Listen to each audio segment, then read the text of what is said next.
Exodus 5. Bricks without straw.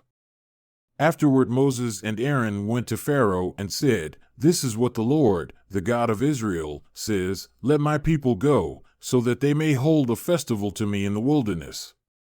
Pharaoh said, "Who is the Lord, that I should obey him and let Israel go? I do not know the Lord, and I will not let Israel go." Then they said, "The God of the Hebrews has met with us.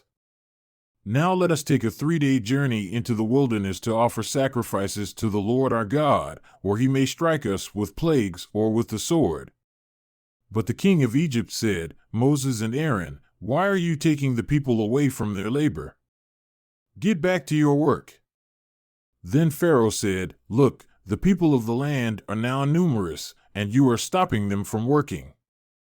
That same day Pharaoh gave this order to the slave drivers and overseers in charge of the people: "You are no longer to supply the people with straw for making bricks. Let them go and gather their own straw.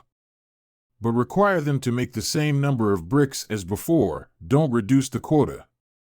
They are lazy, that is why they are crying out, 'Let us go and sacrifice to our God.' Make the work harder for the people so that they keep working and pay no attention to lies." Then the slave drivers and the overseers went out and said to the people, "This is what Pharaoh says, I will not give you any more straw.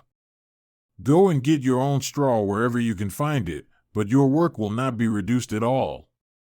So the people scattered all over Egypt to gather stubble to use for straw. The slave drivers kept pressing them, saying, "Complete the work required of you for each day, just as when you had straw." And Pharaoh's slave drivers beat the Israelite overseers they had appointed, demanding, "Why haven't you met your quota of bricks yesterday or today, as before?" Then the Israelite overseers went and appealed to Pharaoh, "Why have you treated your servants this way? Your servants are given no straw, yet we are told, 'Make bricks.' Your servants are being beaten, but the fault is with your own people." Pharaoh said, "Lazy, that's what you are, lazy. That is why you keep saying, 'Let us go and sacrifice to the Lord.' Now get to work.